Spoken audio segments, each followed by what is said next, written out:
Hi friends, welcome to ರುಚಿ ಅಭಿರುಚಿ. ಇವತ್ತು ನಾನು ಸಾಂಪ್ರದಾಯಿಕವಾದ ಬುತ್ತಿ ಅನ್ನ ಅಥವಾ ಸಾಸಿವೆ ಅನ್ನದ ರೆಸಿಪಿಯೊಂದಿಗೆ ಬಂದಿದ್ದೀನಿ. ಲಿಂಗಾಯತ್ ಶೈಲಿಯ ಒಂದು ವೆರಿ ಪಾಪ್ಯುಲರ್ ರೈಸ್ ಐಟಮ್ ಇದು.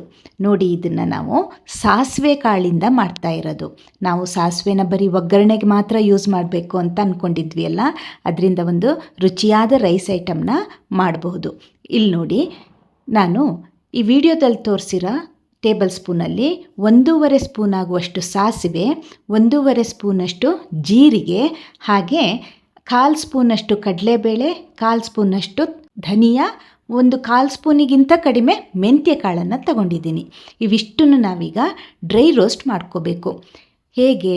ಸಾಸಿವೆ ಮತ್ತು ಜೀರಿಗೆನ ತಗೊಂಡಿರೋ ಕ್ವಾಂಟಿಟಿಲಿ ಅರ್ಧದಷ್ಟನ್ನು ರೋಸ್ಟ್ ಮಾಡಬೇಕು, ಇನ್ನು ಅರ್ಧದಷ್ಟನ್ನು ಹಸಿಯಾಗಿ ಪುಡಿ ಮಾಡ್ಕೋಬೇಕು. ನೋಡಿ, ಈಗ ನಾನು ಒಂದ್ರ ಮೇಲೊಂದು ಹಾಕಿಬಿಟ್ಟು ಇದನ್ನು ಡ್ರೈ ರೋಸ್ಟ್ ಮಾಡ್ತಾಯಿದ್ದೀನಿ. ಈ ಸಾಸಿವೆ ಅನ್ನ ಏನಿದೆ, ಇದನ್ನು ಹಿಂದಿನ ಕಾಲದಲ್ಲಿ ಬುತ್ತಿ ಕಟ್ಕೊಂಡು ಹೋಗ್ತಾ ಇದ್ರಂತೆ. ಎಲ್ಲರೂ ಟ್ರಾವೆಲ್ ಮಾಡೋದಿದ್ದರೆ ಇದನ್ನು ಮಾಡ್ಕೊಂಡ್ಬಿಟ್ಟು ಹೋಗ್ತಾ ಇದ್ರಂತೆ. ಇದು ಅಷ್ಟು ಸುಲಭವಾಗಿ ಹಾಳಾಗಲ್ಲ ಅಂತ.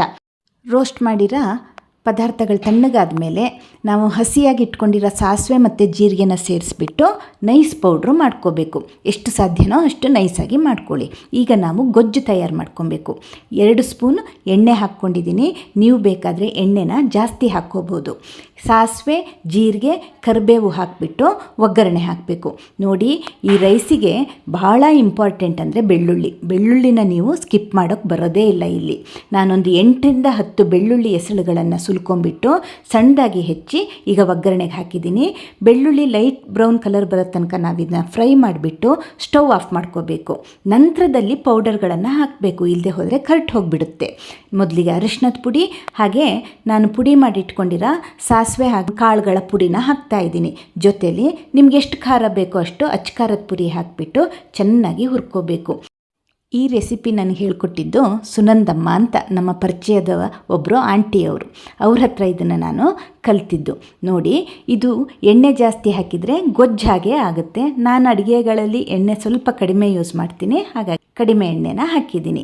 ಇದನ್ನು ಈಗ ಅನ್ನಕ್ಕೆ ಹಾಕಿ ಕಲಿಸ್ಬೇಕು. ಬುತ್ತಿ ಅನ್ನ ಕಲಸೋಕ್ಕೆ ಅನ್ನ ಬಿಸಿ ಬಿಸಿಯಾಗಿದ್ರೇ ರುಚಿ. ನೋಡಿ, ಬಿಸಿ ಬಿಸಿಯಾಗಿ ತಯಾರಾದ ಅನ್ನದ ಜೊತೆ ಈಗ ನಾನು ಮಾಡಿಟ್ಕೊಂಡಿರೋ ಪೌಡರ್ನ ಗೊಜ್ಜನ್ನು ಹಾಕ್ಕೋತಾ ಇದ್ದೀನಿ. ಇದನ್ನು ಹಾಕಿಬಿಟ್ಟು ಚೆನ್ನಾಗಿ ಕಲಿಸ್ಬೇಕು. ಈ ಸಾಸಿವೆ ಕಾಳು ನಾವು ತುಂಬ ನೆಗ್ಲೆಕ್ಟ್ ಮಾಡ್ತಕ್ಕಂಥ ಒಂದು ಪದಾರ್ಥ, ಬಟ್ ಇದರಿಂದ ನಮ್ಮ ಆರೋಗ್ಯಕ್ಕೆ ತುಂಬ ಬೆನಿಫಿಟ್ಸ್ ಇದೆ. ಇದು ಹಾರ್ಟ್ ಹೆಲ್ತ್ಗೆ ತುಂಬ ಒಳ್ಳೆಯದಂತೆ.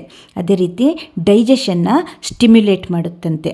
ಹುಣಸೆ ಹಣ್ಣಿನ ರಸನ ಹಾಕ್ಕೊಳ್ತಾ ಇದ್ದೀನಿ. 1 ನೆಲ್ಲಿಕಾಯಿ ಗಾತ್ರದ ಹುಣಸೆ ಹಣ್ಣಿನ ರಸನ ನಾನು ತೆಗೆದಿಟ್ಕೊಂಡಿದ್ದೀನಿ. ಅದನ್ನು ಅನ್ನಕ್ಕೆ ಹಾಕಿ ಕಲಿಸ್ತಾ ಇದ್ದೀನಿ. ನೀವು ಇದನ್ನು ಗೊಜ್ಜಿಗೆ ಹಾಕ್ಕೋಬೋದು, ಆದರೆ ಹುಣಸೆ ಹಣ್ಣು ಹಾಕಿದರೆ ಗೊಜ್ಜು ಹೆಚ್ಚು ದಿನ ಇಡೋಕ್ಕೆ ಬರೋದಿಲ್ಲ. ಇಲ್ಲದೆ ಹೋದರೆ ನೀವು 1 ವಾರದವರೆಗೆ ಇಟ್ಕೊಂಡು ಅದನ್ನು ಬೇಕಾದಾಗೆಲ್ಲ ಬಿಸಿ ಅನ್ನಕ್ಕೆ ಹಾಕಿ ಕಲಿಸ್ಕೊಬೋದು.